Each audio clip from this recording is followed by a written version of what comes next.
अच्छा student please मुझे बता दीजिए आपको मेरा स्क्रीन दिख रहा है कि नहीं? गुड यस इवनिंग मैम, दिख रहा है ma'am. Okay student, thank you student for confirmation. तो अभी हाँ हम क्या करने वाले हैं, सबको पता है बाइनोमियल थ्योरम चैप्टर हमने स्टार्ट किया है और उसके अंदर अभी काफी दिनों से आई थिंक 2-3 लेक्चर से तो हम प्रॉब्लम ही सोल्व कर रहे हैं, क्योंकि अलग अलग टाइप के क्वेश्चन बन सकते हैं बाइनोमियल थ्योरम पे। तो आज भी हम बाइनोमियल थ्योरम पे क्वेश्चन सोल्व करेंगे और साथ में कि न्यूमेरिकली ग्रेटेस्ट टर्म का जो कॉन्सेप्ट है ये भी पढ़ेंगे। स्टूडेंट ये वाला कॉन्सेप्ट आपका एनसीईआरटी बुक में नहीं दिया है, बट आप अगर एनसीईआरटी का जो एग्जाम्पलर अगर आपने देखा होगा वहां पे एक क्वेश्चन है ये वाला न्यूमेरिकली ग्रेटेस्ट टर्म का, ठीक है, वो क्या होता है वो भी हम डिस्कस करेंगे, ठीक है, टेंशन मत लीजिए। तो अगर ये वाला आपने एनसीईआरटी बुक में नहीं पढ़ा है तो डेफिनेटली आपने एग्जाम्पलर में एक ऐसा एग्जाम्पल सोल्व किया होगा और ये जेई में बहुत इंपॉर्टेंट न्यूमेरिकली ग्रेटेस्ट टर्म, ठीक है। तो आज हम डिस्कस करते हैं स्टूडेंट। तो कुछ क्वेश्चन मैंने पहले बाइनोमियल थ्योरम के ऊपर लिए जिस टाइप के हमारे अभी तक डिस्कस नहीं हुआ है, उसके बाद आगे हम थियरी पार्ट करके फिर क्वेश्चन सोल्व करेंगे। अच्छा student everyone read this question carefully, ठीक है। इस टाइप का क्वेश्चन एग्जाम में आते हैं स्टूडेंट। यहाँ पे क्या हो रहा है, यहाँ पे दो ब्रैकेट का मल्टीप्लीकेशन दिया है, पहले ब्रैकेट में भी कुछ टर्म्स है, सेकंड ब्रैकेट में भी कुछ टर्म है और आपको क्या बोलेंगे दोनों ब्रैकेट के मल्टीप्लीकेशन में यहाँ पे जैसे मैंने पूछा एक्स क्यूब का कोएफिशिएंट कितना है, वो पूछ सकते हैं एक्स का पावर 5 का कोएफिशिएंट कितना है या एक्स का पावर 7 का कोएफिशिएंट कितना है। तो स्टूडेंट लास्ट टाइम भी आई थिंक हमने एक क्वेश्चन सोल्व किया था, याद है आपको? वहां पे हमने पहले तो उस पर बाइनोमियल थ्योरम मतलब अप्लाई करके उसको एक्सपांड किया था, ठीक है। दो ब्रैकेट का मल्टीप्लीकेशन में हमने कोई तो बेसिकली कोएफिशिएंट फाइंड किया था, याद है स्टूडेंट? प्लीज बताइए, किया था ना एक क्वेश्चन हमने लास्ट लेक्चर में? किसी को याद हो तो बताइए, कोई चैट सेक्शन में। कोई बोल ही नहीं रहा है, किया था कि नहीं स्टूडेंट? ये बताइए, ऐश्वर्या आप है यहाँ पे, बाकी लोग तो बोल ही नहीं रहे, जिसका नाम है मुझे याद है। मैम क्या पूछा आपने? मैंने ये पूछा लास्ट टाइम हमने एक ऐसा क्वेश्चन किया था ना जहाँ पे दो ब्रैकेट के मल्टीप्लीकेशन में हमें या तो एक्स का पावर 5 या एक्स का पावर 7 का कोएफिशिएंट ऐसा हमें फाइंड करना। तो एक क्वेश्चन हमने डिस्कस किया था, ठीक है। वहां पे तो पहले हमने बाइनोमियल थ्योरम अप्लाई किया था, फिर हमने उसके बाद देखा था कि अगर हमें कोई टर्म चाहिए और उसका कोएफिशिएंट हमें चाहिए तो कैसे करते। तो ये एकदम सिंपल क्वेश्चन है स्टूडेंट, आपके सामने है। तो मैं पूरा नहीं लिखने वाली, डायरेक्टली आंसर लिखूंगी यहाँ पे, लेकिन आपको समझ में आना चाहिए दो ब्रैकेट के मल्टीप्लीकेशन में एक्स क्यूब का कोएफिशिएंट पूछा है तो यहाँ पे डायरेक्टली मैं कैसे बता सकती हूँ आपको, तो यहाँ पे लिख सकती है द कोएफिशिएंट ऑफ, लेकिन हाँ कैसे आए वो भी मैं आपको दिखाने वाली हूँ, ठीक है। The coefficient of x cube in दोनों के मल्टीप्लीकेशन में पूछा है। तो स्टूडेंट मैं रेड पेन से पहले दिखा देती हूँ, आपको पता है दो ब्रैकेट का मल्टीप्लीकेशन में एक्स क्यूब का टर्म कैसे मिलेगा। देखिए अगर आपने पहले ब्रैकेट से एक्स वाला टर्म लिया है, दूसरे ब्रैकेट से आपने ये वाला टर्म लिया, देखो एक्स स्क्वायर वाला, तो दोनों को मल्टीप्लाई करके आपको एक्स क्यूब का टर्म मिलेगा कि नहीं? समझ में आ रहा है स्टूडेंट? एक तो ये वाला हो गया। उसके बाद अगर मैं बात करूं, जैसे अगर मैंने पहले ब्रैकेट से ले लिया एक्स स्क्वायर वाला टर्म, सेकंड ब्रैकेट से मुझे एक्स यहाँ पे एक्स वाला टर्म लेना पड़ेगा कि नहीं?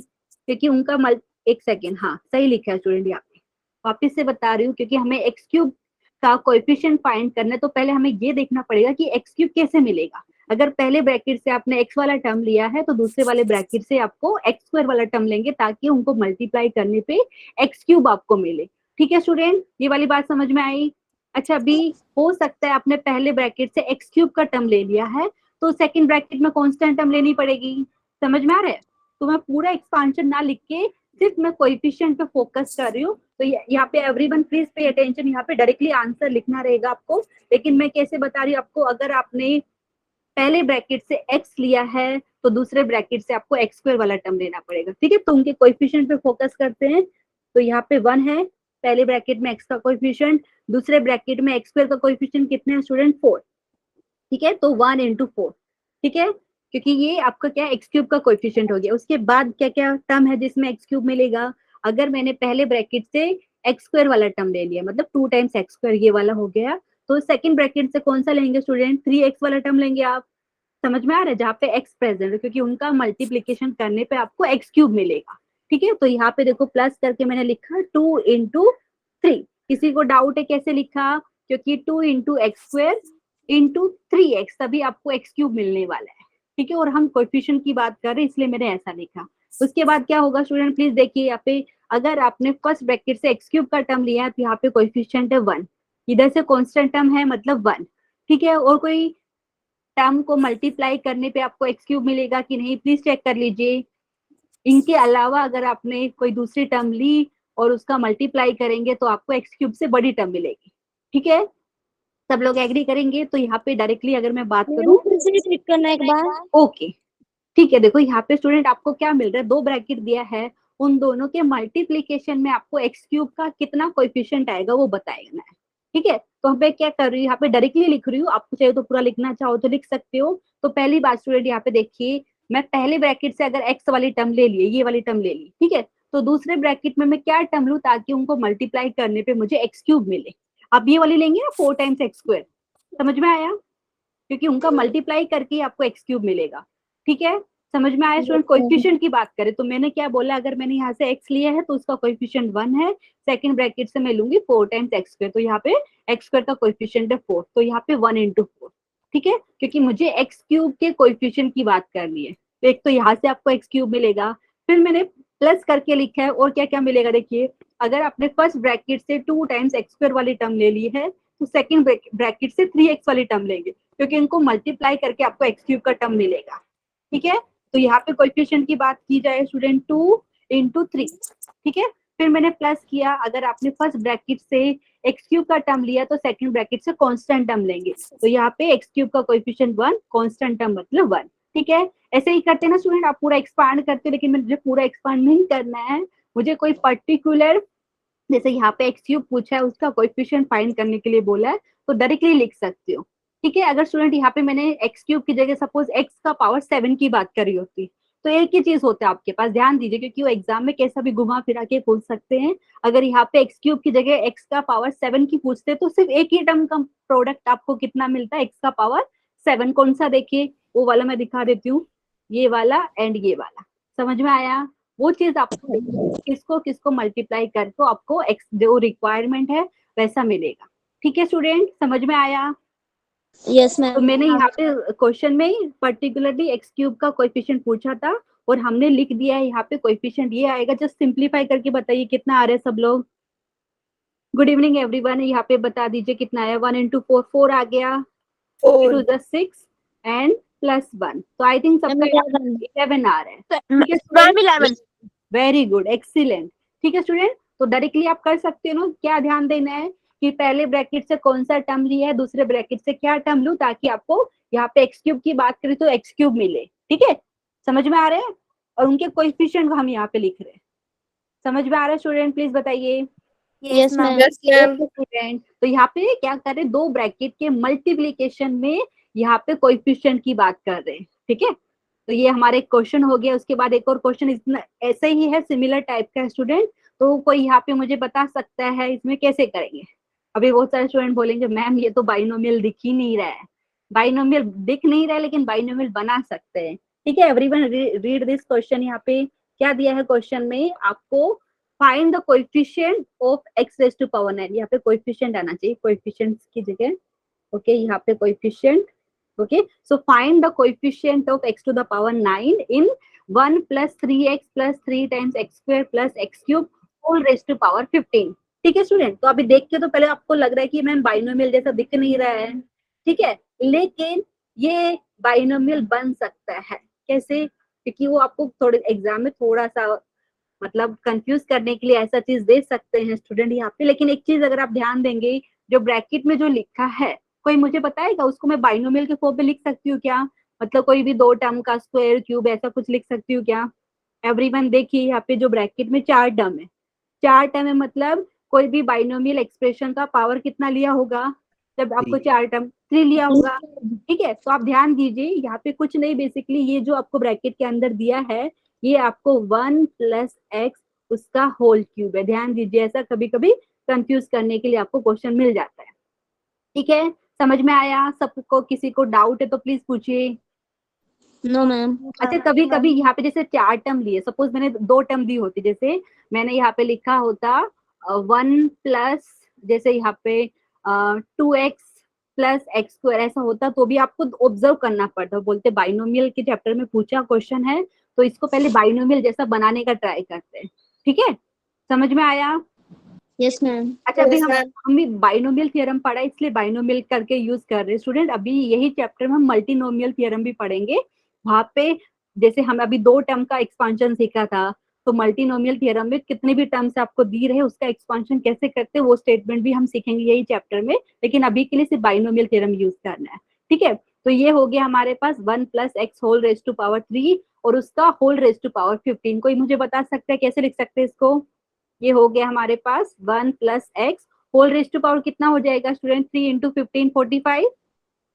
45. अच्छा स्टूडेंट, अभी ओके स्टूडेंट, वेरी गुड। और इसके एक्सपेंशन में हमें किसका कोएफिशिएंट बताना है? x to the power 9। और किसी को याद हो तो हमने अभी तक ये बहुत बार यूज किया है 1 + x whole raise to power n। और आपको पता है ये बेसिकली ऐसा होता है, जनरल टर्म की बात की जाए, मैं ऐसा सिग्मा के फॉर्म में लिखना चाहूँ तो सिग्मा के फॉर्म में भी लिख सकती हूँ। वो ऐसा होता है स्टूडेंट, यहाँ पे आपके पास NCR into x to the power r. आप चेक कर लीजिए, पहला टर्म आपको मिलता है NC0, फिर आपको मिलता है NC1 इंटू एक्स। ठीक है, तो यहाँ से आपको पता चला n की वैल्यू 45 है। ठीक है, जनरल टर्म अगर किसी को लिखना है तो यहाँ पे लिख लीजिए, इसका जनरल टर्म आपका होता है NCR into x to the power r. ठीक है स्टूडेंट, क्योंकि हमने बार बार यूज किया, आप चाहे तो बाइनोमियल थ्योरम स्टेटमेंट अभी लगा लीजिए, वहां से भी जनरल टर्म लिखेंगे तो यही मिलेगा। समझ में आया कि नहीं प्लीज बता दीजिए। Yes, ma'am. ठीक Yes, है, ma'am. Okay Ma'am. स्टूडेंट। तो यहाँ से Yes, स्टूडेंट मैं ma'am. डायरेक्टली लिख दूं क्या यहाँ पे? द कोएफिशिएंट ऑफ, क्योंकि ये मैं इसमें 1 मिनट भी नहीं लगना चाहिए, तो the coefficient of x to the power 9 in ये वाले में एक्सपांशन में क्या हो जाएगा? 1 + x whole raise to power 45 is कितना हो जाएगा स्टूडेंट? यहाँ पे ऑब्जर्व कीजिए, NCR into x to the power r। और यहाँ पे x का पावर 9 दिया है, मतलब r की वैल्यू 9 हो गई। समझ में आ रहा है सबको? Yes, ma'am. तो मतलब यहाँ पे कितना हो जाएगा? 40, n की वैल्यू 45 है तो ये अपने पास हो गया 45C9। ठीक है, ये किसी को लिखना है तो ये लिख सकते हैं, ये हमने यूज किया ये रिजल्ट। ठीक है, ये रिजल्ट यूज किया है, यहाँ पे लिखना चाहे तो लिख सकते हैं, आर की वैल्यू 0 से लेके n तक जा रही है। ये जनरल टर्म लिखी है तो यहाँ से आपको पता चला n की वैल्यू 45 है, तो यहाँ पे x का पावर 9 का कोएफिशिएंट पूछा था, वो जो आपको मिलेगा 45C9। आप इसको सिंप्लीफाई करके लिखेंगे। समझ में आया? किसी को डाउट है तो प्लीज पूछिए। No, No, ma'am. ma'am. पक्का Yes, ma'am. स्टूडेंट कर सकते हैं ना ऐसा क्वेश्चन? तो ध्यान देना है, जब भी यहाँ पे कोएफिशिएंट पूछा है तो यहाँ पे आप बाइनोमियल थ्योरम यूज करके इसको सोल्व कर सकते हैं। मल्टीनोमियल एक यहाँ पे होती है थ्योरम, वो हम एकदम लास्ट में पढ़ेंगे चैप्टर में। ठीक है, वो भी होता है, वो भी मतलब अगर एग्जाम में बाई चांस उसके ऊपर कोई क्वेश्चन आ गया तो आप कर पाएंगे। जैसे यहाँ पे क्या हो रहा था, ब्रैकेट के अंदर कितने टर्म? 4 टर्म दिख रहे थे ना, तो उसको डायरेक्टली भी कर सकते थे मल्टीनोमियल थ्योरम से, लेकिन अभी तक हम चैप्टर का नाम बाइनोमियल थ्योरम है तो पहले बाइनोमियल थ्योरम से सोल्व करने का ट्राई कर रहे हैं। ठीक है, तो यहाँ पे बाइनोमियल का मतलब बेसिकली 2 टर्म ना, मल्टी का मतलब बहुत सारे टर्म्स हो सकते हैं आपके पास। ठीक है स्टूडेंट, तो इसी में किसी को डाउट है तो प्लीज बताइए, अदरवाइज फिर नेक्स्ट क्वेश्चन डिस्कस करते हैं। कर सकते हैं next question? Yes, ma'am. Everyone okay student, thank you for confirmation. इसको सोल्व आपको करना है। ठीक है, 45C9 को फॉर्मूले से सिंप्लीफाई करके आंसर लिखना है। मैंने इधर तक की लिखा है, मुझे पता है आप लोग कर पाएंगे। NCR क्या होता है? n factorial divided by r factorial into n - r N factorial. minus R factorial. Very good, तो उधर से कैलकुलेट करना है आपको। ओके, नेक्स्ट क्वेश्चन स्टूडेंट, यहाँ पे क्योंकि बहुत सारे क्वेश्चन सोल्व करने वाले तो थोड़ा बहुत होमवर्क आपको भी मिलेगा। तो स्टूडेंट इस टाइप के क्वेश्चन भी एग्जाम में मिल सकते हैं। ये कैसा है मैं बताती हूँ। यहाँ पे क्या बोला है? Find the number of terms in the expansion of, यहाँ पे क्या है स्टूडेंट? √5 प्लस यहाँ पे 4th रूट ऑफ 11। इसका मतलब क्या है? 11 का पावर 1/4 है। ठीक है, याद है ना आपको? अगर मैं क्यूब, यहाँ पे देखो ये स्क्वायर रूट जैसा साइन है, यहाँ पे अगर मैं 3 बना देती, आपने आई थिंक 9th स्टैंडर्ड में सीखा है सर्ड्स के बारे में। ठीक है स्टूडेंट, तो बेसिकली ये जो लिखा रहता है ना इसके ऊपर, उसका मतलब है उसका 11 का पावर 1/4 हो गया। एंड सपोज यहाँ पे मैं 5 लिख देती, जैसे सपोज कहा गया, एक सेकेंड, एंड सपोज यहाँ पे मैंने लिख दिया 5। ठीक है, इसका मतलब क्या है? 11 का पावर 1/5। ठीक है स्टूडेंट, ये वाली बात समझ में आई? ये क्वेश्चन में मैं आपको बाइनोमियल थ्योरम ही यूज करके दिखाने वाली हूँ, लेकिन क्वेश्चन में क्या पूछा है?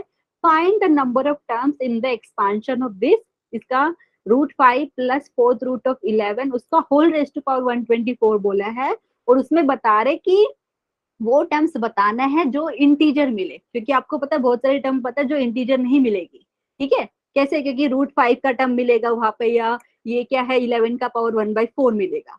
ठीक है स्टूडेंट, तो वो इंटीजर में कैलकुलेट नहीं होता है। तो बेसिकली इसके एक्सपांशन में आपको पता है 125 टर्म मिलने वाली है, क्योंकि इंडेक्स की बात करें तो 124 है, तो 125 यहाँ पे टर्म मिलेगी, लेकिन 125 टर्म में से कितनी टर्म इंटीजर वैल्यू वाली मिलेगी ये हमें बताना है। ठीक है, बहुत इजी है स्टूडेंट, एकदम इजी सी टाइप के क्वेश्चन आते, कई बार वो इंटीजर की जगह बोल सकते हैं रैशनल नंबर चाहिए, मेथड इज सेम। ठीक है, क्या करना है आपको, इस एक्सपांशन का जनरल टर्म लिखना है और कुछ नहीं करना है, बस यहाँ पे सबको समझ में आया क्वेश्चन क्या है स्टूडेंट, एक बार बताइए। हमें वो टर्म फाइंड करने की टोटल ऐसी कितनी टर्म मिलेगी ये एक्सपांशन में जो इंटीजर है, कई बार इंटीजर की जगह रैशनल या ऐसा भी मिल सकता है आपको। ठीक है, तो यहाँ पे कोई मुझे जनरल टर्म बता सकता है क्या? एवरीवन लिखना आता है ना जनरल टर्म, मतलब r प्लस 1th टर्म। ठीक है, तो क्या हो जाएगा स्टूडेंट फॉर्मूले से, यहाँ पे r की वैल्यू देखो, n की वैल्यू होगी 124। ठीक है, तो जनरल टर्म में यहाँ से लिखना चाहूँ तो कितना हो जाएगा 124 CR। ठीक है, फिर ये जो टर्म है एक AO प्लस B वाला अगर आप अप्लाई कर रहे हो तो A की वैल्यू होगी यहाँ पे √5। ठीक है, √5 इसकी पावर कितनी होगी student 124 minus R। Very good, and यहाँ पे ये ऐसा है, देखो अच्छे से लिखते हैं नहीं तो गड़बड़ हो जाएगी, ये ऐसा है मतलब 4th रूट ऑफ 11, मतलब 11 की पावर 1/4 है, और इसका पावर कितना आता है स्टूडेंट R आता है, सबको याद है?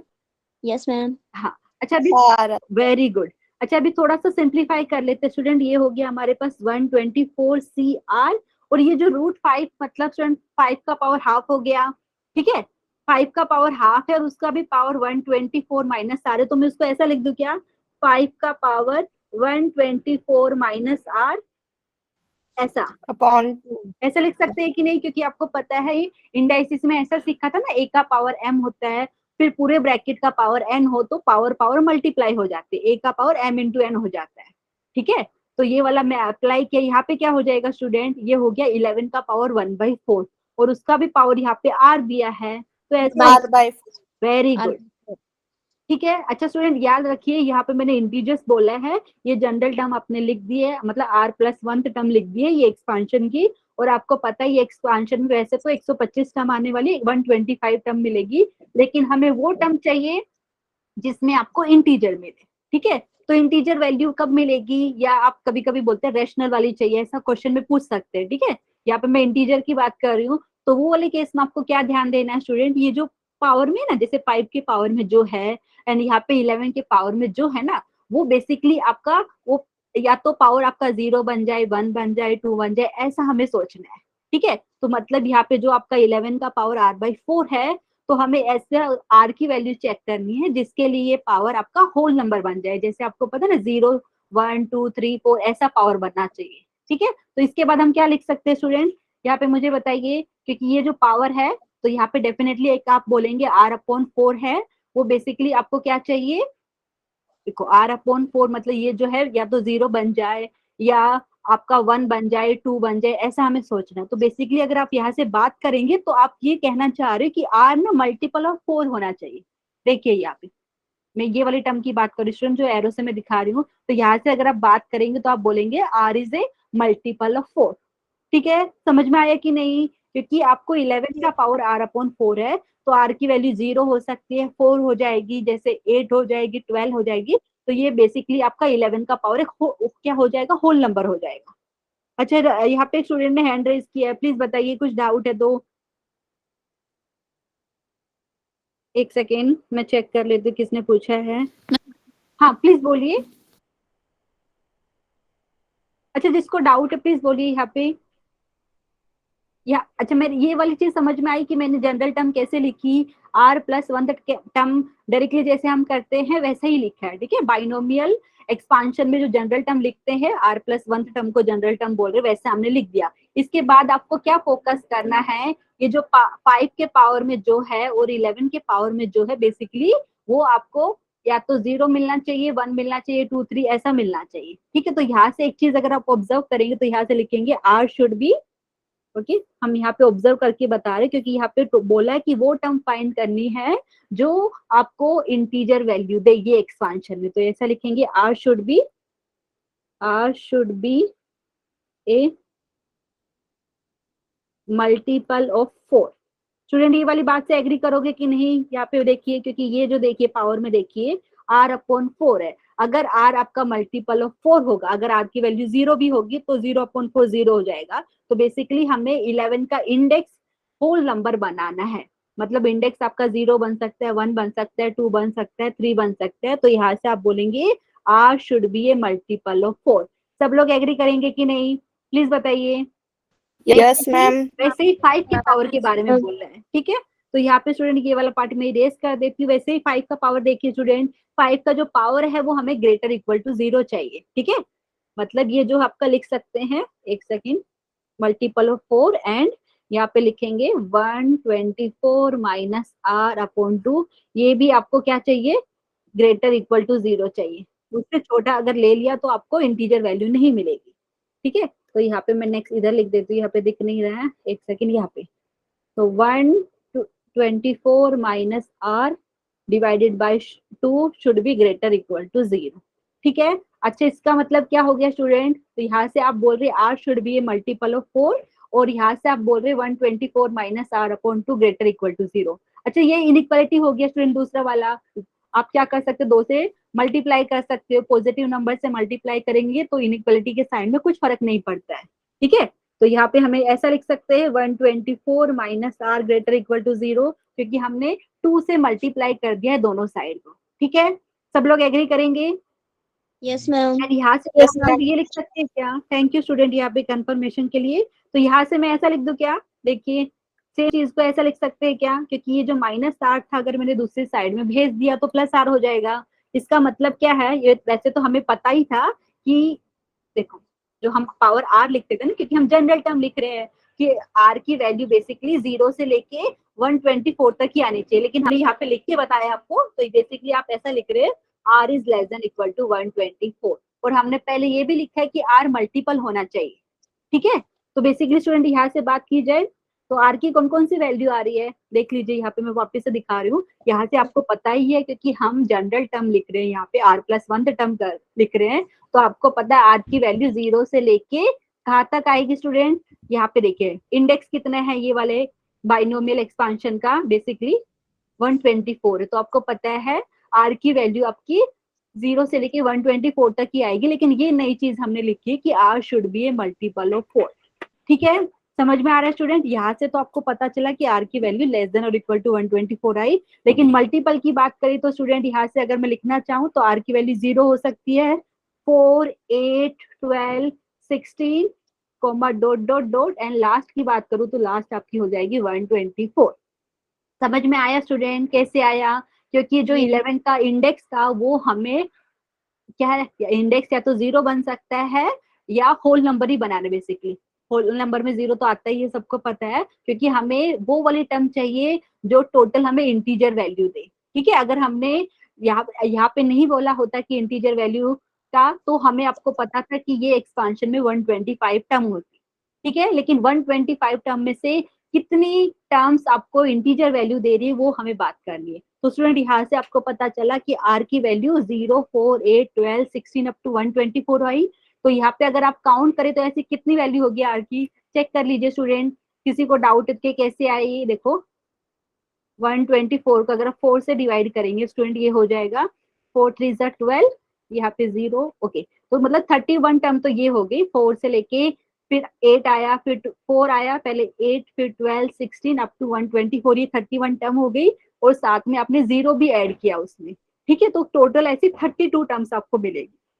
किसी को डाउट है तो प्लीज पूछिए, क्योंकि r की ऐसी हमें 32 मतलब 32 वैल्यू ऐसी मिल रही है जिसके लिए जनरल टर्म में बेसिकली हमें इंटीजर वैल्यू मिलेगी, ठीक है स्टूडेंट। तो यहाँ से आप क्या लिखेंगे? Therefore there are 32 terms, okay. यहाँ पे इन the expansion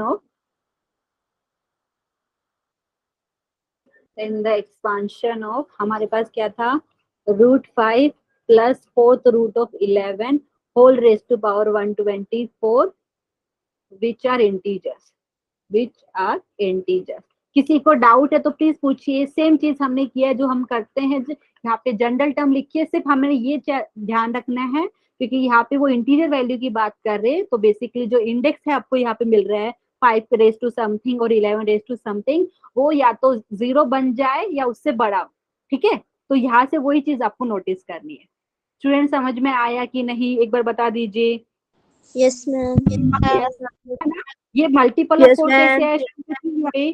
thank you student for confirmation, क्योंकि ये r/4 हो रहा था, ठीक है। इसके लिए मैंने बोला कि r मल्टीपल ऑफ 4 होना चाहिए, एंड यहाँ से आपको पता है r आपका 124 तक वैल्यू लेगा, ठीक है। ये हमने लिखा, यहाँ पे लिख के दिखाया, लेकिन आपको वैसे भी पता था, क्योंकि जनरल टर्म में हम लिखे ना, जनरल टर्म मतलब यहाँ पे r+1 टर्म, ठीक है। तो वहां पे भी हम बोलते हैं कि r की वैल्यू 0 से लेके 124 तक है। ये वाले केस में n की वैल्यू 124 थी, ठीक है। तो यहाँ से अगर आप काउंट करें तो r ऐसी 32 वैल्यूज ले रहा है, जिसके लिए आपका वो जनरल टर्म में जो सिंप्लीफिकेशन के बाद जो आएगा वो इंटीजर वैल्यू मिलेगा, ठीक है। So there are 32 terms in the expansion of this which are integers, ठीक है। स्टूडेंट किसी को डाउट है तो प्लीज पूछिए, पक्का ना?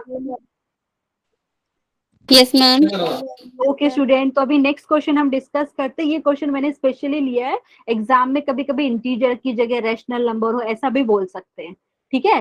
तो रैशनल नंबर चाहिए तो आपको पता ही है, जो स्क्वायर रूट या क्यूब रूट या फोर्थ रूट के जो टर्म दिख रहे हैं ना, वो वहाँ पे रिमूव करना है, ठीक है। तो बेसिकली यही वाला कॉन्सेप्ट आपको लगाना है वहाँ पे, ठीक है। ये वाली चीज आपको देखना पड़ेगा कि किस टाइप का क्वेश्चन पूछा है। और यहाँ पे क्योंकि आपको पता है इसके एक्सपांशन में वैसे तो 125 टर्म आएगी, लेकिन वो वाली टर्म हमें बतानी है जहाँ पे इंटीजर, कभी कभी इंटीजर की जगह रैशनल हो ऐसा भी बोल सकते हैं, ठीक है। समझ में आ रहा है स्टूडेंट? क्योंकि आपको पता है जितने भी इंटीजर्स है वो रैशनल नंबर है कि नहीं, पढ़ा है सबने? एवरीवन पढ़ा है ना? जैसे Ma'am. जितने भी Yes, इंटीजर्स है 1 2 3 इंटीजर्स है, यहाँ पे -0 लिखूं, नहीं 0 ही आएगा ना, -0 लिखूं या 0, फिर -1 -2 जो भी इंटीजर्स है ये सारे रैशनल नंबर होते हैं, ठीक है। लेकिन सारे रैशनल नंबर इंटीजर्स नहीं होते हैं, ठीक है स्टूडेंट, ये आपको पता होना चाहिए। जैसे मैं लिखती हूँ 1/2 है, ये रैशनल नंबर है but it is not a integer, ठीक है। तो ये वाली चीज आपको ध्यान रखनी है। तो स्टूडेंट वो वाला क्वेश्चन हो गया कंप्लीट। उसके बाद नेक्स्ट क्वेश्चन है, इस टाइप के क्वेश्चन भी आपको एग्जाम में दिख जाते हैं, ठीक है। और इस टाइप का क्वेश्चन आपको एनसीईआरटी बुक में भी दिखेगा स्टूडेंट, ठीक है। तो यहाँ पे क्या हो रहा है, यहाँ पे बोल रहे कि ये देखिए यहाँ पे लेफ्ट साइड में क्या बोला है, 1 + x - 2 times x² whole raise to power 6 का उन्होंने बोला कि ऐसा एक्सपांशन आ रहा है। यहाँ पे उन्होंने a0 a1 a2 a3 up to a12 ये कोएफिशिएंट बोला है। बेसिकली देखो a0 क्या है, यहाँ पे x का पावर 0 का कोएफिशिएंट बोल दिया, a1 क्या है, x का कोएफिशिएंट बोला है, a2 क्या है, x² का कोएफिशिएंट। तो बेसिकली उन्होंने क्या बता रहे हैं कि 1 + x - 2 times x² whole raise to power 6 का एक्सपांशन ऐसा आता है, ठीक है। उसके बाद आपको बोल रहे हैं कि ये चीज आपको फाइंड करनी है। पहले वाले चीज में बोल रहे हैं a0 + a1 + a2 up to a12 आपको फाइंड करना है, ठीक है स्टूडेंट। समझ में आया कुछ आपको? जब भी आपको कुछ ऐसा दिया रहे, मतलब एक्सपांशन दिया है और यहाँ पे जो कोएफिशिएंट है वो a0 a1 a2 ऐसा उन्होंने यूज किया है, ठीक है। आपको देख के भी पता चल रहा है। तो बेसिकली क्या हो गया स्टूडेंट यहाँ पे, तो बेसिकली जो उन्होंने लिखा है ना एक्सपांशन, तो इट इज लाइक आइडेंटिटी, ये आइडेंटिटी बन गई, मतलब x की कोई भी वैल्यू आप सब्स्टिट्यूट करें सब इसको सेटिस्फाई करेगी। समझ में आ रहा है स्टूडेंट? प्लीज बताइए, ठीक है। Yes, ma'am. क्योंकि लेफ्ट हैंड साइड में अपने क्या है, यहाँ पे 1 + x - 2 × x² whole raise to power 6 दिया है और इनका एक्सपांशन उन्होंने राइट साइड में लिख के दिखाया है, ठीक है। तो इसके बाद वो हमें ये सब चीज फाइंड करने के लिए बोल रहे हैं। कर सकते हैं स्टूडेंट, ऐसा क्वेश्चन एनसीईआरटी में भी किया हुआ है, लेटेस्ट, ठीक है। ये वाला करते हैं। तो पहले जो चीज दिया है उसको लिख लेते हैं, 1 + x - 2 times x² whole raise to power 6, और ये हमें दिया है a0 + a1x + a2 × x² plus dot dot dot last term हमें मिल रही है स्टूडेंट a12 × x⁻12, ठीक है। आप चाहे तो इसको नंबर दे देते हैं कुछ, इक्वेशन नंबर 1, ठीक है। अच्छा स्टूडेंट, कौन मुझे बताएगा, पहले वाले पार्ट में हमें फाइंड करना है a0 + a1 + a2 up to a12। Right side में आपको पता है a0 a1 a2 ये सब दिख रहा है। तो कौन मुझे यहाँ पे अच्छे से ऑब्जर्व करके बताएगा कि मैं x की वैल्यू क्या सब्स्टिट्यूट करूँ इक्वेशन 1 में, ताकि आपको राइट साइड में सिर्फ a0 1 कर सकते हैं। स्टूडेंट सब लोग एग्री करेंगे? फिर लास्ट की मिलने की नहीं होती। Very good student. तो यहाँ पे क्या कर सकते हैं, ये इक्वेशन 1 में क्या सब्स्टिट्यूट करते हैं, x की वैल्यू 1, ठीक है। बिकॉज ये आइडेंटिटी की तरह काम कर रहे हैं ना, अभी आपको पता है ये ऑलरेडी गिवन है, तो it is like identity, x की वैल्यू कुछ भी हम सब्स्टिट्यूट कर सकते हैं, सब इसको सेटिस्फाई करेगी। तो यहाँ पे लिख देते हैं ऑन सब्स्टिट्यूटिंग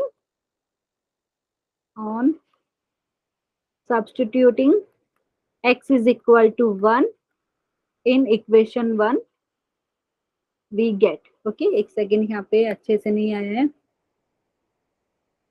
अच्छा स्टूडेंट, जब भी आपको इस टाइप का क्वेश्चन मिले तो आपको x की कुछ वैल्यू सब्स्टिट्यूट करनी रहेगी। यहाँ पे तो आपको पहले चीज से पता चला है x की वैल्यू 1 सब्स्टिट्यूट करेंगे तो राइट साइड में आपको a0 plus a1 plus a2 up to a12 मिलेगा। ठीक है, on substituting x is equal to 1 in equation 1 we get. क्या मिल रहा है स्टूडेंट, यहाँ पे लिख लेते हैं। तो यहाँ पे x की वैल्यू 1 सब्स्टिट्यूट करते हैं इक्वेशन 1 में, तो हमें मिल रहा है यहाँ पे 1 प्लस 1 माइनस 2 इंटू 1 का स्क्वायर। एक बार दिखा देती हूँ आपको, देख लीजिए 2 टाइम्स एक्स स्क्वायर, यहाँ पे माइनस साइन था तो ये हो गया 1 प्लस 1 माइनस 2 और उसका पावर होल पावर 6 ही है। ठीक है, होल पावर 6 हो गया। राइट साइड में हमें बचेगा a0 plus a1 plus a2 up to कितना a12। किसी को डाउट है तो प्लीज पूछिए, कर सकते हैं ना स्टूडेंट। एक बार देख लीजिए वापस से, इक्वेशन 1 में हमने क्या किया है, क्या किया स्टूडेंट, यहाँ पे x की वैल्यू 1 सब्स्टिट्यूट की है। कर सकते हैं ना, अभी सिंप्लीफाई कर लेते हैं लेफ्ट हैंड साइड को। एवरीवन क्या हो गया बताइए, 1 प्लस 1 हो गया 2, 2 में से 2 सब्ट्रैक्ट करेंगे, यहाँ पे देखो 2 माइनस 2 0 मिलेगा और 0 का पावर 6 करेंगे कितना आएगा 0, मतलब 0 is equal to a0 plus a1 plus a2 up to a12। किसी को डाउट है तो प्लीज पूछ लीजिए, अदरवाइज मैं इसको थोड़ा अच्छे से लिख देती हूँ। ये हमारे पास हो गया a0 plus a1 plus a2 up to a12 की वैल्यू हो गई 0। ये हमारा फर्स्ट पार्ट का आंसर मिल गया है, जिसको मैं नंबर 2 बोलती हूँ। ठीक है, किसी को डाउट है तो प्लीज पूछ लीजिए। एवरीवन, सबको समझ में आया, बता दीजिए student. Yes, ma'am.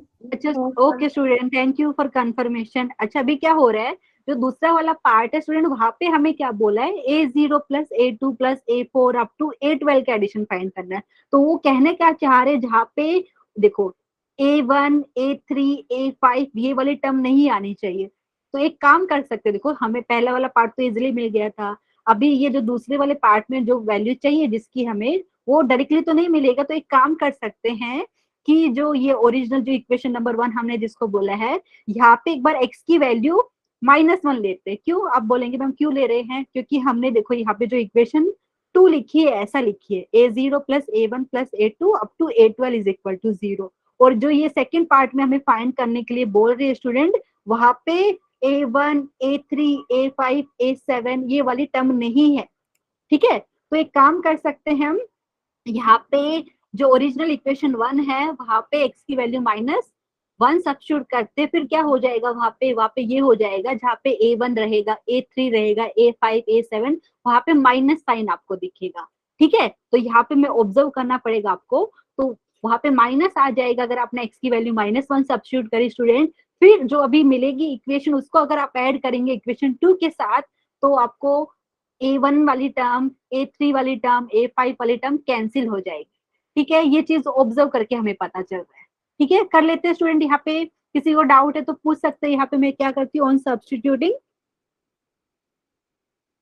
Substituting x is equal to -1 in equation number 1 we get. Student उसका रीजन है, मैंने क्यों किया ऐसा, क्योंकि जो क्वेश्चन जो ये सेकंड पार्ट में उन्होंने जो फाइंड करने के लिए बोला है एडिशन, वहां पे a1 a3 a5 up to यहाँ पे देखो बेसिकली वो वाली वैल्यू नहीं लिए, वो वाली कोएफिशिएंट नहीं लिए हैं, जहाँ पे बेसिकली यहाँ पे देखो ऐसा बोल सकते हो ai जैसा है और i की वैल्यू जहाँ पे आपका ओड आ रहा है। समझ में आ रहा है स्टूडेंट, प्लीज बताइए। Yes, ma'am. तो यहाँ पे कर लेते हैं। तो यहाँ पे मुझे बताइए, अगर मैंने x की वैल्यू -1 सब्स्टिट्यूट करी तो क्या मिलेगा, सब लोग बताइए। यहाँ पे 1 -1 हो जाएगा, फिर हो जाएगा -2 एंड -1 का स्क्वायर करेंगे तो सर आपको क्या मिलेगा स्टूडेंट, आपको मिलेगा +1। 1. हाँ, तो यहाँ पे लिख लेते हैं। यहाँ पे तो मिलेगा क्या हमें, on substituting x is equal to -1 in equation 1 we get, यहाँ पे मिलेगा 1 फिर -1 एंड इधर की बात की जाए एक बार देख लेते हैं -2। ठीक है, -2 इंटू 1 आएगा, मतलब -2 लिख देती हूँ मैं डायरेक्टली, एंड उसका होल रेज टू पावर 6। और राइट साइड में क्या मिलेगा, a0 -a1 plus A2 minus A3 plus dot dot dot, यहाँ पे अगर लिखना है आपको यहाँ पे लिख सकते हैं, पहले यहाँ पे आएगा minus A11 plus A12। Student ये वाली चीज कैसे पता चला, यहाँ पे देख लीजिए आप, एक बार वापस से दिखा देती हूँ, क्योंकि आप देखेंगे बेसिकली जो कोएफिशिएंट है, देखो यहाँ पे A1 है तो A1 के साथ में x मल्टीप्लाई हुआ है, ठीक है, तो आपने x की वैल्यू -1 सब्स्टिट्यूट करी तो यहाँ पे माइनस साइन आ जाएगा, ठीक है। फिर यहाँ पे देखिए एक्स स्क्वायर वाला में अगर आपने माइनस सब्स्टिट्यूट किया x की वैल्यू तो वहाँ पे प्लस आ रहा है, मतलब ऑल्टरनेटली आपको प्लस माइनस साइन मिल रहा है। किसी को डाउट है तो प्लीज पूछ लीजिए। ये चीज हमें मिला, इसको थोड़ा सिंप्लीफाई कर लेते हैं स्टूडेंट। 1 और ये कैंसिल, और -2 का पावर 6 दिया है स्टूडेंट, -2 का जो पावर 6 है दैट इज सेम एज 2 का पावर 6, लिख सकते हैं ना स्टूडेंट। माइनस का देखिए ये जो माइनस है -2 रेज टू पावर 6, आप चाहे तो वैल्यू लिख दीजिए। 2 का पावर 6 का कितनी वैल्यू आती है, कोई बताएगा मुझे? 64 64 लिखना चाहिए तो 64 लिख देते हैं स्टूडेंट, नहीं तो 2 का पावर 6 लिखना है तो वो भी लिख सकते हैं, ठीक है। आप चाहिए तो मैं डायरेक्टली 64 लिख देती हूँ, क्योंकि -2 का पावर आपको एक इवन नंबर मिल रहा है, ठीक है, तो इसलिए यहाँ पे प्लस साइन आ जाएगा। तो 64 मिला, और ये राइट साइड में क्या मिला, A0 minus A1 plus A2 minus A3 plus alternate यहाँ पे माइनस A11 प्लस A12, ठीक है। इसको मैं अच्छे से लिखती हूँ स्टूडेंट ताकि आपको अच्छे से समझ में आए। नेक्स्ट स्टेप में हम लिख लेते हैं, जिसका मतलब है A0 minus A1 plus A2 minus A3 plus dot dot dot, यहाँ पे मिल रहा है माइनस A11 प्लस A12, और ये कितना मिला 64, ठीक है। इसको कुछ नाम दे देते हैं नंबर 3, ठीक है स्टूडेंट। अभी क्या करेंगे, क्योंकि हमें क्या फाइंड करना है, हमें फाइंड करना है A0 plus A2 plus A4 plus A6, इनका एडिशन फाइंड करना है, ठीक है। तो अगर आप ध्यान देंगे इक्वेशन 3 और इक्वेशन 2 को अगर हम ऐड करें तो A1 A3 A5 A7 A9 और A11 का टर्म कैंसिल हो जाएगा, ठीक है, हो जाएगा ना, क्योंकि उनका साइन अपोजिट हो जाएगा आपके पास, ठीक है स्टूडेंट। तो इक्वेशन 2 और इक्वेशन 3 को ऐड कर लेते हैं, on adding equations 2 and 3, यहाँ पे थोड़ा सा स्पेस बना देते हैं, ये इसके लिए तो ऊपर वाले के लिए। on adding equation 2 and 3 we get, क्या मिलेगा स्टूडेंट, कोई बताएगा मुझे? ध्यान दीजिए यहाँ पे, क्योंकि यहाँ पे A0 है, इक्वेशन 3 में भी A0, तो बेसिकली जो हमें मिलेगा वो 2 टाइम्स मिलेगा। मैं ब्रैकेट में यहाँ पे लिखने वाली टर्म, यहाँ पे 2 टाइम्स मिलेगा स्टूडेंट। क्या मिलेगा, A0 plus A2 plus A4 plus dot dot dot, यहाँ पे मिलेगा आपको प्लस A12, एंड ये आपको क्या मिल रहा है 0 प्लस 64, कितना आएगा स्टूडेंट, 64 ही आएगा, यस मैम। ठीक है, पक्का ना? एक बार चेक कर लीजिए, 0 प्लस 64 64, ये 2 कैसे आए आप देख लीजिए, क्योंकि जो इक्वेशन नंबर 2 थी स्टूडेंट वो ऐसा था, A0 plus A1 plus A2 plus A3 up to A12 is equal to 0, ठीक है। तो बेसिकली 2 टाइम्स A0 मिल रहा है प्लस 2 टाइम्स A2 मिल रहा है, तो मैंने 2 यहाँ पे बाहर लगा दिया ब्रैकेट के बाहर, ठीक है। और ये जो A1 A3 A5 A7 वाली जो टर्म्स है, A9 A11 वो वाली कैंसिल हो जाएगी, ठीक है। आपको पता है ऐड कर रहे, एक का जगह प्लस साइन एक जगह माइनस, तो वो वाली टर्म्स कैंसिल हो जाएगी। एंड यहाँ से स्टूडेंट बात की जाए तो हम ऐसा लिख सकते हैं क्या, A0 plus A2 plus A4 plus dot dot dot, ये आपके पास हो गया प्लस A12, ये कितना हो जाएगा 64 डिवाइडेड बाई 2, कितना आंसर आएगा 32, ठीक है स्टूडेंट। 32। Very good, excellent. किसी को डाउट है इसमें? इस टाइप के क्वेश्चन आपको एग्जाम में पूछे जाते हैं स्टूडेंट, तो क्या याद करना है आपको यहाँ पे, जब भी आपको इस टाइप का कोई भी क्वेश्चन दिखे ऐसा, ठीक है, मतलब लेफ्ट साइड में आपको कुछ एक्सपांशन दिया है यहाँ पे, और उसको आपको राइट साइड में A0 A1 A2 ऐसा कोएफिशिएंट उन्होंने यूज किया है, ठीक है। तो और आपको कुछ वैल्यू फाइंड करने के लिए बोल रहे, मतलब जहाँ पे क्या हो रहा है कोएफिशिएंट का एडिशन कर यहाँ पे करने के लिए बोल रहे, तो डेफिनेटली क्या करना रहेगा आपको, एक्स की डिफरेंट डिफरेंट वैल्यू लेके, ये जो आपको जो बेसिकली जो स्टार्टिंग में जो गिवन है वहां पे आपको एक्स की वैल्यू सब्स्टिट्यूट करनी पड़ेगी, ठीक है। लेकिन ऑब्जर्वेशन से आपको पता चल जाएगा कि क्या वैल्यू सब्स्टिट्यूट करे, ठीक है, जिससे आपको आंसर मिल जाए। कह सकते हैं ना स्टूडेंट, प्लीज बताइए। Yes ma'am. इस टाइप के क्वेश्चन 4 मार्क्स के लिए आ जाते हैं, तो यहाँ पे मैं फाइनल लिख देती हूँ, A0 plus A2 plus A4 plus dot dot dot plus A12 ये आपके पास हो गया 32। किसी को डाउट है तो बताइए, अदरवाइज फिर हम नेक्स्ट वाला क्वेश्चन लेते हैं। स्टूडेंट समझ में आया? Yes, ma'am. पक्का Yes, ना? ma'am. सबको एक बार मैं चैट सेक्शन में देख लेती हूँ, किसी ने कुछ पूछा है क्या? ओके, यहाँ पे मुझे कुछ दिख नहीं रहा है किसी का डाउट, तो ठीक है स्टूडेंट, नेक्स्ट वाला हम कंटिन्यू करते हैं। तो ये जो क्वेश्चन है मैंने वो क्वेश्चन लेने का ट्राई किया है बाइनोमियल थ्योरम में। वैसे देखा जाए तो स्टूडेंट बहुत सारे क्वेश्चन बन सकते हैं, तो ईच टाइप का एक एक क्वेश्चन हमने लेने का ट्राई किया है, ठीक है। तो ये हो गया, उसके बाद नेक्स्ट यहाँ पे क्या है? ओके, अच्छा स्टूडेंट, ये वाला क्वेश्चन भी आ जाता है इस टाइप का। यहाँ पे क्या बोल रहे हैं कि यहाँ पे अगर हम बोल रहे हैं pith term from the end, इसका मतलब क्या है वो मैं आपको एक एग्जांपल से समझाने का ट्राई करती हूँ, ठीक है। जैसे यहाँ पे मैंने लिख दिया a plus b the whole square, ठीक है। तो स्टूडेंट आप यहाँ पे बोलेंगे मैम आपने इंडेक्स लिया है 2, n की वैल्यू है 2, और सबको इसका एक्सपांशन पता है क्योंकि आपको पता है आइडेंटिटी है a square plus 2ab plus b square, ठीक है स्टूडेंट। अभी मैं अगर आपसे पूछूं ये वाली टर्म बी स्क्वायर वाली टर्म, ठीक है, जैसे मैंने इसको लिखा है बाइनोमियल थ्योरम से ऐसा आपको मिलेगा। तो कुछ स्टूडेंट बोलेंगे मैम बी स्क्वायर क्या है? लास्ट से मतलब एंडिंग से पहली टर्म है। सब लोग एग्री करेंगे ये वाली बात से कि बी स्क्वायर है एंडिंग से पहली टर्म है। और सेम चीज को मैं ऐसा बोल सकती हूँ कि बी स्क्वायर स्टार्टिंग से मतलब बिगिनिंग से थर्ड टर्म है। स्टूडेंट समझ में आया मैं क्या बोलने का ट्राई कर रही हूँ?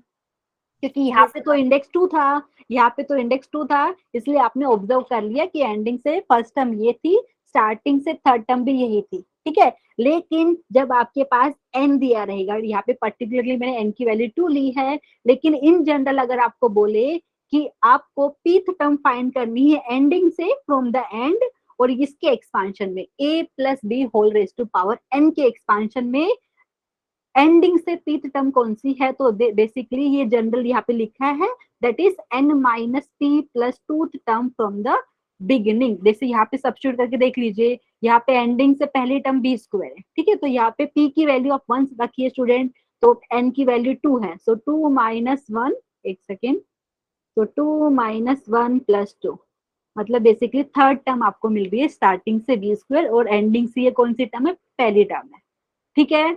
समझ में आ रहा है स्टूडेंट यहाँ पे? तो इस टाइप के क्वेश्चन भी एग्जाम में पूछ लिए जाते हैं कि आपको कुछ एक्सपांशन दे देंगे, जैसे मैं बोलूँ 1 plus x whole raise to power 10, तो वहां से अगर मैं बोलूँ कि आपको एंडिंग से दूसरी टर्म फाइंड करनी है, तीसरी टर्म फाइंड करनी है, तो आपको ये पता होना चाहिए कि वो टर्म स्टार्टिंग से कौन सी टर्म होगी, ठीक है। क्योंकि हम जो जनरल टर्म लिखते हैं स्टूडेंट, उसमें आपको पता क्या करते हैं, हम स्टार्टिंग से काउंट करें, मतलब बिगिनिंग से वो वाली टर्म होगी। प्लीज बताइए ये वाली बात समझ में आई कि नहीं एवरीवन? ये वाला मैं इरेज कर देती हूँ स्टूडेंट, ये इन जनरल मैं आपको बता रही हूँ, आपने एनसीईआरटी बुक में भी पढ़ा है। पीथ टर्म मतलब एंडिंग से जो पीथ टर्म अगर आप बोल रहे हैं, तो वो टर्म बेसिकली ये वाले एक्सपांशन में a plus b whole raise to power n के एक्सपांशन में बिगिनिंग से आप काउंट करें तो वो हो जाएगी n minus p plus twoth term, ठीक है। तो इसके ऊपर एक क्वेश्चन मैं ले लेती हूँ स्टूडेंट यहाँ पे। तो यहाँ पे एक क्वेश्चन मैंने लिया है आपका स्टूडेंट, लेकिन पहले मुझे ये बताइए समझ में आया कि नहीं। आप चाहे तो जो एक्सपांशन आपको ऑलरेडी नोन है उसमें चेक कर सकते हो, ठीक है, लेकिन ये इन जनरल रूल है। एवरीवन किसी को डाउट है तो प्लीज पूछ लीजिए, कर सकते हैं ना स्टूडेंट आगे? Yes, ma'am. ओके स्टूडेंट, यहाँ पे क्वेश्चन है स्टूडेंट, यहाँ पे thank you student for confirmation. तो यहाँ पे उन्होंने बोला है कि फाइंड आर्थ term from the and in this expansion, ठीक है। एंड स्टूडेंट यहाँ पे आर्थ टर्म बोला है, कभी कभी आपको पर्टिकुलरली वैल्यू दे दी जाएगी, जैसे आर की वैल्यू दे दी 2 या 3, ठीक है। तो वैसे भी आप कैलकुलेट कर सकते हो, सिर्फ वो आपको पता रहना चाहिए। तो मैं लिख देती हूँ यहाँ पे सॉल्यूशन में लिखना चाहे द आर्थ term from the end, art term from the end in the expansion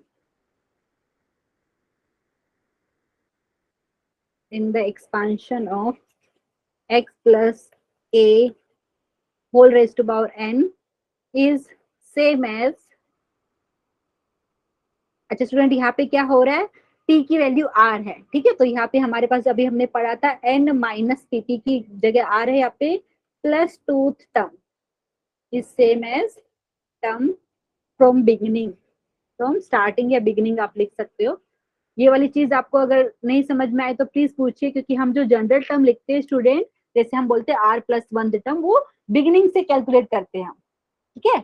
इसके लिए हमें ये लिखना जरूरी है कि अगर वो बोल रहे कि आज टर्म जो एंडिंग से बात कर रहे हैं इसके एक्सपांशन में that is same as n minus r plus two term from beginning. समझ में आया स्टूडेंट? प्लीज बताइए। Yes, ma'am. ओके स्टूडेंट, तो यहाँ पे बेसिकली स्टूडेंट अभी ये जो एक्सपांशन है उसका जनरल टर्म मुझे लगता है आप लोग बता सकते हैं, स्टार्टिंग से बात करते हैं हमेशा। तो जनरल टर्म मतलब आर प्लस वन टर्म, और कैसा लिखेंगे ये वाले एक्सपांशन में x plus a whole raise to power n की बात की जाए तो ये हो जाएगा आपके पास n C r into x का power n minus r into a का पावर आपके पास हो जाएगा आर। एग्री करेंगे सब लोग इसमें? मैंने जनरल टर्म लिखी है x plus a whole raise to power n, लेकिन हमें कौन सी टर्म फाइंड करनी है यहाँ पे? हमें फाइंड करनी है n minus r plus truth term. तो मतलब यहाँ पे मैं क्या लिख रही हूँ, ऐसा वाला, देयरफॉर टी, एंड यहाँ पे देखिए नीचे सफिक्स में n minus r plus two आ जाएगा, एंड यहाँ पे क्या चेंज होगा, एन सी, ठीक है। तो यहाँ पे देखिए student n minus r plus one हो जाएगा, जो यहाँ पे लिखते हैं नीचे उससे एक कम यहाँ पे आता है, इनटू एक्स का पावर आपके पास हो जाएगा एन माइनस, ये पूरी चीज आप ध्यान देना है, n minus r plus one, ये हो गया, एंड यहाँ पे ए का पावर ये पूरा आएगा n minus r plus one. किसी को डाउट है तो प्लीज पूछिए। बेसिकली ये मैंने यहाँ पे कोई वैल्यू नहीं ली है, आप चाहे तो कोई वैल्यू लेके देख लीजिए, आर की कोई पर्टिकुलरली कोई वैल्यू ले लीजिए। किसी को डाउट है यहाँ पे, एक बार मैं अच्छे से लिख देती हूँ, यहाँ पे स्पेस कम था, यहाँ पे ए का पावर आपके पास हो जाएगा n minus r plus one. ये वाली बात समझ में आई स्टूडेंट? क्योंकि ये वाले क्वेश्चन में पूछा था कि आठ टर्म एंडिंग से ये वाले एक्सपांशन में बताना है। हमने क्या बोला, आठ term from the ending in this expansion is same as n minus r plus twoth term from beginning. तो पहले तो हमने जनरल टर्म लिख दिया है, लेकिन वो हमें पूछ रहे n minus two plus n minus r plus twoth term from beginning. तो यहाँ पे हमें ये चीज लिखनी पड़ेगी आपको student, T n minus r plus two and this is same as n C n minus r plus one. ये जो यहाँ पे लिखा है उससे एक कम इधर लिखा है आपने, ठीक है। एंड पर यहाँ पे एक्स का पावर में आपके पास हो जाएगा एन माइनस ये पूरा n minus r plus one into a का पावर हो जाएगा ये n minus r plus one. अभी क्या करना है, इसको सिंप्लीफाई करना है, मुझे लगता है आप लोग कर पाएंगे। किसी को डाउट है तो प्लीज पूछिए। आप चाहे तो क्वेश्चन में, क्योंकि ये मैंने इन जनरल लिया है, वो पर्टिकुलरली वैल्यू देंगे, जैसे बोलेंगे आर की जगह 7 दे दिया या 2 दे दिया, ऐसे आपको क्वेश्चन मिलेंगे एग्जाम में। स्टूडेंट बताइए कुछ समझ में आया? कर सकते हैं ना ऐसा? क्योंकि यहाँ पे तो ये चीज मैंने लिखी है, लेकिन अगर आपको एन की वैल्यू पता रहेगी, आर की वैल्यू पता रहेगी, तो इजिली आप कैलकुलेट कर सकते हो, ठीक है। निकाल सकते हैं ना स्टूडेंट यहाँ पे? Yes, ma'am. ओके, तो इसको Yes, सिंप्लीफाई ma'am. करना मैं आपको होमवर्क में दे रही हूँ। यहाँ पे ब्रैकेट देखो, यहाँ पे एक्स के पावर में आप ब्रैकेट ओपन करेंगे तो एन और एन कैंसिल हो जाएगा, ठीक है। फिर माइनस आर का प्लस आर हो जाएगा, फिर माइनस वन हो जाएगा, वो आपको सिंप्लीफाई करना है, ठीक है। तो ये वाला चीज हो गया, मुझे लगता है इसको कंप्लीट कर पाएंगे। तो इसके बाद नेक्स्ट क्वेश्चन हम ले लेते हैं स्टूडेंट यहाँ पे। अच्छा, यहाँ पे मैंने क्या लिया है, यहाँ पे बाइनोमियल थ्योरम का एप्लीकेशन।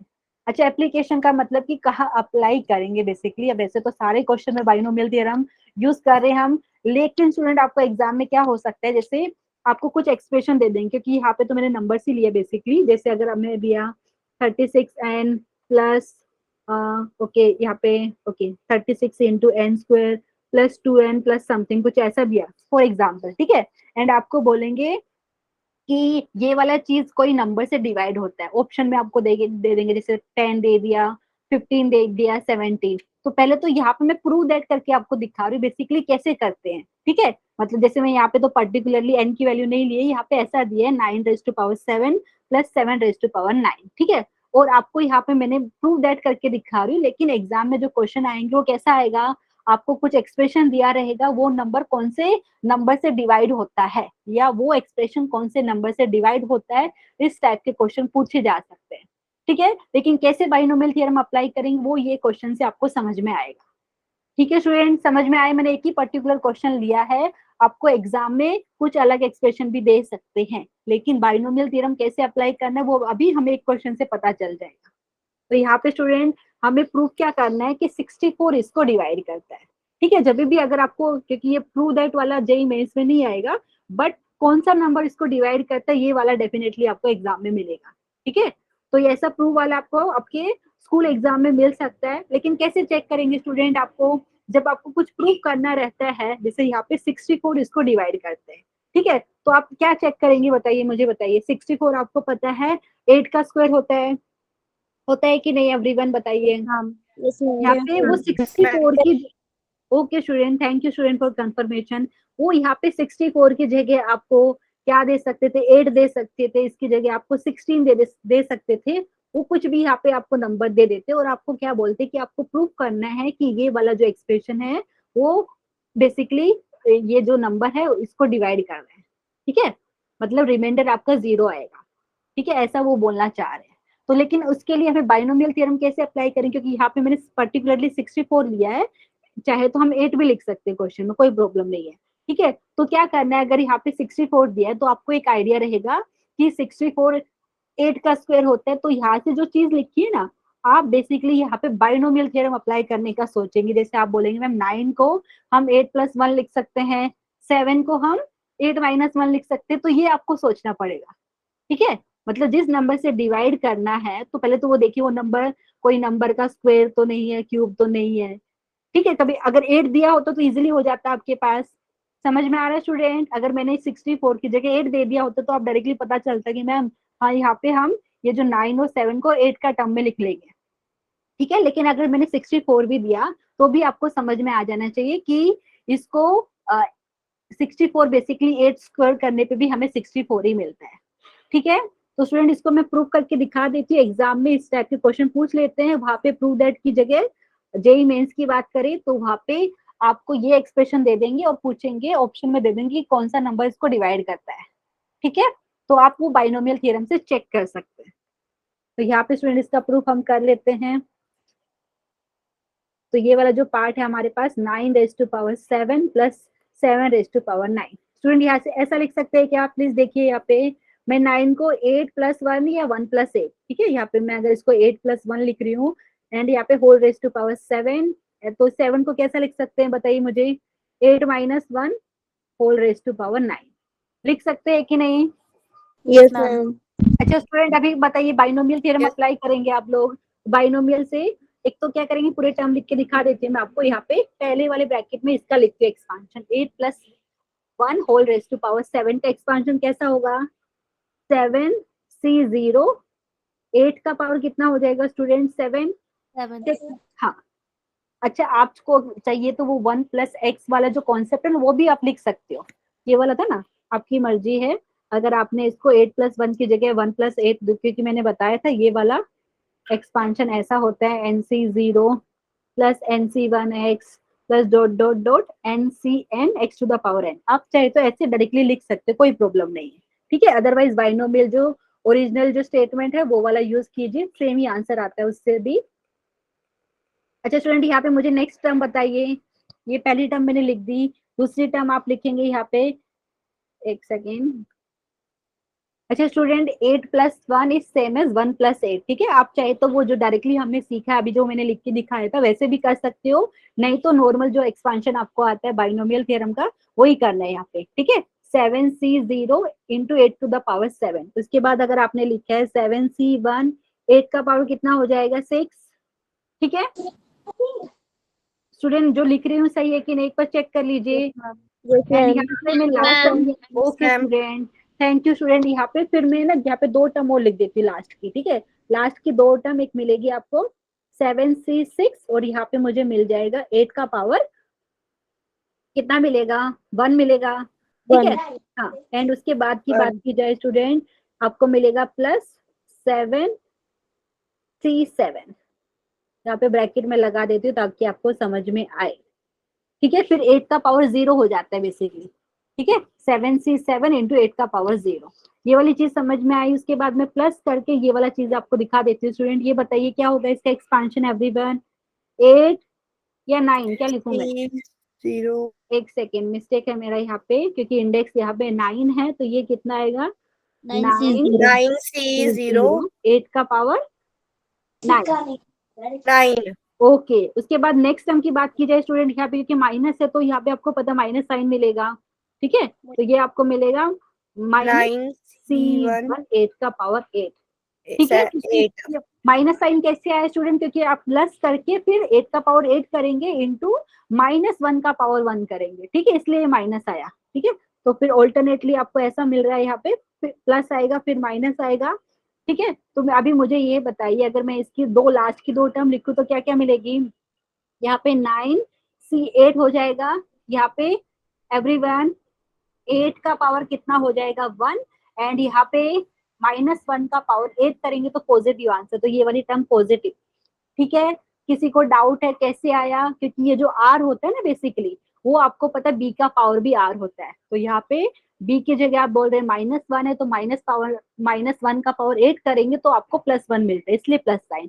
और लास्ट टर्म की बात की जाए तो स्टूडेंट वो हो जाएगा -9, 9C9 वेरी गुड, ठीक है। तो यहाँ पे किसी ने कुछ पूछा है क्या, मैं चेक कर लेती हूँ यहाँ पे, किसी को डाउट रहेगा तो प्लीज पूछिए स्टूडेंट। तो ये चीज हमने लिख दिया, और हमें क्या प्रूफ करना है कि ये टोटल जो हमने लिखा है ये 64 से डिवाइड होना चाहिए। अगर आप ध्यान देंगे तो अच्छे से स्टूडेंट, यहाँ पे क्या हो रहा है, जो पहली वाली ब्रैकेट है उसमें लास्ट की दो टर्म को छोड़ के बाकी जितने भी टर्म है ना, उसमें आपको पता है 8 का पावर, देखो देखो पहली टर्म में 8 का पावर 7 हो रहा है, फर्स्ट ब्रैकेट की बात कर रही हूँ, ठीक है। 8 का पावर 6 दिख रहा हो, कोएफिशिएंट तो आपको पता ही है, यहाँ पे देखो मैं रेड पेन से दिखा देती हूँ आपको, जैसे ये वाली टर्म है पहली 7C0 into 8 to the power 7, plus second term हो गई 7C1 8 का पावर 6। लास्ट की दो टर्म को छोड़ के पहली ब्रैकेट में जितने भी टर्म्स है उधर आपको पता है 8 का पावर 2 तो दिखेगा ही, मतलब वो बाकी सारी टर्म आपको लास्ट के दो टर्म को छोड़ के 64 से डिवाइड होने वाली है, ठीक है। एग्री करेंगे सब लोग। इसी में वैसा ही आप सेकंड ब्रैकेट में ऑब्जर्व करेंगे, ये वाला सेकंड ब्रैकेट में लास्ट की दो टर्म को छोड़ के बाकी जितनी भी टर्म आपको मिलेगी सेकंड ब्रैकेट में, वहां पे 8 स्क्वायर तो दिखेगा ही, क्योंकि 8 का power 9 is same as 8 square into 8 का पावर 7। समझ में आ रहा है स्टूडेंट, प्लीज बताइए। Yes, ma'am. तो यहाँ पे एक Yes, मैं ma'am. इसको इरेज करती हूँ। तो बेसिकली मैं क्या करना चाह रही हूँ, यहाँ पे मैं लिख देती हूँ स्टूडेंट, सिर्फ ये देखो ये लास्ट की दो टर्म और ये लास्ट की दो टर्म को सेपरेटली लिखती हूँ, और बाकी जो टर्म है उनको मैं ऐसा लिखती हूँ। नेक्स्ट पेज पे लिख के दिखा रही हूँ मैं आपको। Okay, this is equal to 64 into K. ये कैसे लिखा, क्योंकि आपको पता है, देखो पहले ब्रैकेट में लास्ट दो टर्म को छोड़ के, सेकंड ब्रैकेट में लास्ट दो टर्म को छोड़ के, ठीक है, बाकी जितनी भी टर्म है तो बेसिकली वो 64 का मल्टीपल आने वाला है। तो मैंने यहाँ पे डायरेक्टली वैल्यू लिखने की जगह 64 के लिख दिया है, मतलब के इज सम इंटीजर, ठीक है, के इज सम इंटीजर। सिंप्लीफाई नहीं किया मैंने, सिर्फ बता दिया कि 64 इंटू के आएगा, ठीक है। अभी जो लास्ट की दो दो टर्म बच रही है उसको हमें लिख के दिखाना है यहाँ पे। स्टूडेंट यहाँ पे लास्ट का बताइए मुझे, 7C6 की वैल्यू कितनी आएगी, 7C6 की वैल्यू सेम है 7C1, ठीक है, वो 7 हो गया। एवरीवन प्लीज ध्यान दीजिए, लास्ट की जो टर्म्स है मैं उसको लिख के दिखा रही हूँ आपको। तो ये हमारे पास हो जाएगा, क्या क्या होगा बताइए, 7 इंटू 856 हो गया। एंड एवरीवन देख लीजिए यहाँ पे लास्ट के दो टर्म, पहले ब्रैकेट का मैं सिंप्लीफाई कर रही हूँ, 7C1 मतलब एवरीवन 1 आया, एक सेकेंड यहाँ पे 1 आया। एंड यहाँ से बात कीजिए student, 9C8 is same as 9C1, ठीक है। 9 इंटू 8 कितना हो गया 72, एक सेकेंड यहाँ पे प्लस 72, एंड यहाँ पे मुझे क्या मिल रहा है -1। एक बार मैं दिखा देती हूँ आपको, मैंने पूरा लिखने की बजाय मैंने क्या बोला कि लास्ट के दो टर्म, पहले ब्रैकेट से लास्ट के दो टर्म सेकेंड ब्रैकेट को छोड़ के बाकी जितने टर्म है वो 64 के मल्टीपल आएंगे, आप देख सकते हो, ठीक है, क्योंकि सब में 8 का पावर 2 या उससे बड़ा दिख रहा है, ठीक है। तो यहाँ पे स्टूडेंट इतना चीज मैंने लिखा, किसी को डाउट है प्लीज पूछिए। फॉर सम के इज सम इंटीजर, ठीक है, किसी को डाउट है यहाँ पे, यहाँ पे मैं अच्छे से लिख देती हूँ, फॉर सम इंटीजर, के जो है वो इंटीजर, फॉर सम के जो इंटीजर है। अभी किसी को डाउट है तो प्लीज पूछिए, नहीं समझ में आ रहा है तो। एवरीवन, अभी मैं आपको प्रूव करके दिखा रही हूँ, एग्जाम में आपको ऑप्शन देंगे कि कौन से नंबर से डिवाइड हो रहा है, तो वो वाले केस में आपको ऑब्जर्व करना पड़ेगा कि जो ऑप्शन दिए ना उनमें से आप बेसिकली बाइनोमियल थियरम कैसे अप्लाई कर सकते हो, ठीक है स्टूडेंट। किसी को डाउट है अभी तक? अच्छा, यहाँ से क्या हो रहा है स्टूडेंट, ये वाली 1 और ये वाली 1 में कैंसिल कर सकती हूँ, एक प्लस में एक माइनस में, ठीक है। तो यहाँ पे मुझे मिला 64 के, एंड यहाँ से अगर आप बताएंगे तो मुझे लग रहा है यहाँ पे 128 आ रहा है, 128 वेरी गुड। और अभी आपको पता है 128 है क्या, 64 का डबल है। Yes, ma'am. ऐसा लिख दीजिए k+2, ठीक है। और मैं क्या करती हूँ, k+2 को कोई t बोल देती हूँ, ठीक है। t is equal to k+2, कोई इंटीजर आएगा क्योंकि k भी इंटीजर है तो k+2 भी इंटीजर आएगा। समझ में आया? मतलब जो भी चीज आपने लिखा था, क्या लिखा था, 9 का पावर 7 प्लस 7 का पावर 9, वो आपको मिल रहा है 64 इंटू सम इंटीजर। मतलब जो भी है वो आपको 64 से डिवाइड हो रहा है। एग्री कर रहे हैं सब लोग? Yes, ma'am. अच्छा, Ma'am. 64 से Yes, डिवाइड ma'am. हो रहा है। अगर क्वेश्चन में 64 की जगह 8 दिया होता तो आपको पता है 64 से डिवाइड हो रहा है तो 8 से भी डिवाइड होगा, ठीक है, 16 से भी डिवाइड होगा, तो वो ऐसा आपको पूछ सकते हो। तो देयरफॉर आप लिख सकते हो, देयरफॉर 9 का पावर 7 प्लस 7 का पावर 9 इज, या ऐसा लिख सकते हैं 64 डिवाइड दिस, या 9 का पावर 7 प्लस 7 का पावर 9 इज डिविजिबल बाय, ऐसा भी लिख सकते हैं, डिविजिबल बाय 64।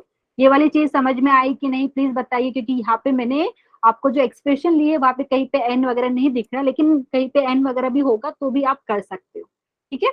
आई होप सबको समझ में आया होगा ये वाली चीज। Yes, ma'am. अच्छा स्टूडेंट, ये वाली चीज हो Yes, गई, ma'am. Okay okay student, thank you for confirmation. अच्छा, यहाँ पे मैंने एक रिजल्ट यहाँ पे आपको दिया है। कई बार क्या होता है क्वेश्चन में, स्टूडेंट वहां पे जो पावर है ना सेम हो जाती है। यहाँ पे तो अलग था हमारे पास, 9 का पावर 7 था प्लस 7 का पावर 9 था, लेकिन कभी कभी क्वेश्चन में क्या रहता है, जो आपको जो टर्म दी रहती है ना स्टूडेंट, वहाँ पे पावर सेम हो जाती है। मतलब यहाँ पे जो एक्स की वैल्यू दी रहेगी वाई की, वहाँ पे पावर सेम हो जाती है। वो वाले केस में आप ये दो रिजल्ट यूज कर सकते हो, आपके लिए मैंने दिया है।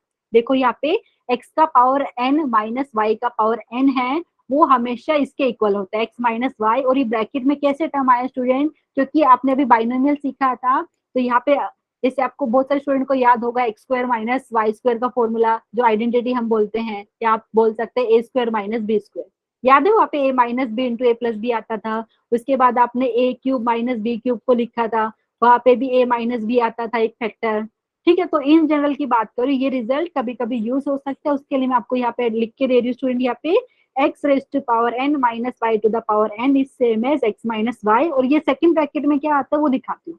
पहले तो आप लिखेंगे x का पावर जो इंडेक्स है उससे एक कम, x का पावर n माइनस 1। उसके बाद क्या करना है, x और y का प्रोडक्ट लिखना है, ठीक है। और जो इंडेक्स आ रहे हैं ना x और y दोनों के इंडेक्स का एडिशन, वो आपका n माइनस 1 होना चाहिए सेकंड ब्रैकेट में। तो जैसे मैंने यहाँ पे x का पावर n माइनस 2 लिया तो y का पावर 1, तो उनको इंडेक्स को ऐड करेंगे तो आपको n माइनस 1 मिलेगा। और यहाँ पे लास्ट टर्म आपको मिलेगी y का पावर n माइनस 1। ये रिजल्ट अगर आपको बहुत जगह यूज कर सकते हैं क्वेश्चन में, तो आप ये पता होना चाहिए, इसके लिए मैंने यहाँ पे लिख के दिया स्टूडेंट। ये वाला जो रिजल्ट है सारे नेचुरल नंबर के लिए ट्रू है, पहला रिजल्ट।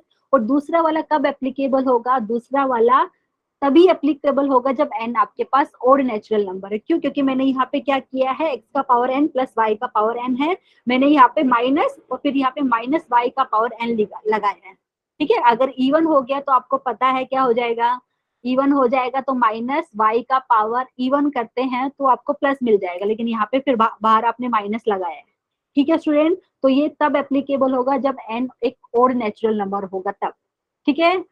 ये वाला रिजल्ट आप यूज कर सकते हैं, ठीक है। प्लीज बताइए कोई एग्जाम्पल अगर मैं बताऊं आपको, जैसे यहाँ पे मैंने बोला होता 9 का पावर 7 है माइनस 7 का पावर 7, या कुछ और आपको एक्स वाई जैसा देना है वैसा, ठीक है। तो यहाँ से एक चीज तो आपको पता चल रही है, जो एक्सप्रेशन लिखा है ना, ये वाला पहले वाला ऑब्जर्व कीजिए, तो डेफिनेटली ऐसा तो आपको पता चल रहा है कि ये जो एक्सप्रेशन है टोटली 3 से तो डिवाइड हो, कितने से डिवाइड होगा, 3 से या 2 से। एडिशन यहाँ पे बताइए, सब्ट्रैक्शन 9 माइनस 7 कितना हो रहा है स्टूडेंट्स, 2 हो रहा है। Yes, ma'am. तो ये चीज ना कभी कभी क्वेश्चन ऐसा दे देते हैं जहाँ पे ये आप ये डायरेक्टली रिजल्ट यूज कर सकती है। जैसे मैंने यहाँ पे लिया 9 का पावर 7 माइनस 7 का पावर 7, तो ये आपको पता है डेफिनेटली ये जो आपको सिंप्लीफाई करके मिलेगा वो डेफिनेटली 2 से तो डिवाइड होने ही वाला है, और भी नंबर से डिवाइड होंगे बट 2 से तो होगा ही, क्योंकि हम ऐसा लिख रहे हैं रिजल्ट नंबर 1 से। और रिजल्ट नंबर 2 कब एप्लीकेबल होगा, वैसा ही है, बट यहाँ पे अगर आपका n की वैल्यू और होगी तो ये सेकंड वाला रिजल्ट आपका एप्लीकेबल होगा, ठीक है।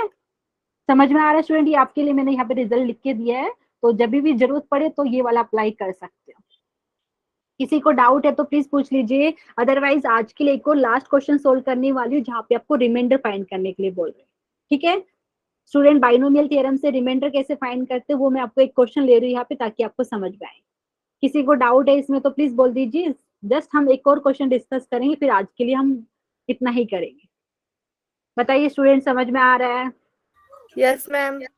ओके स्टूडेंट, तो आज के एक सेकेंड, मैंने रिमाइंडर का क्वेश्चन नहीं लिया क्या? यहाँ पे ये लिखा रिमाइंडर वाला, एक सेकेंड। ओ नहीं, यहाँ पे रिमाइंडर का क्वेश्चन आई थिंक मिसिंग हो गया, लेकिन मैं यहाँ पे ऐड कर सकती हूँ। ठीक है, एक सेकेंड।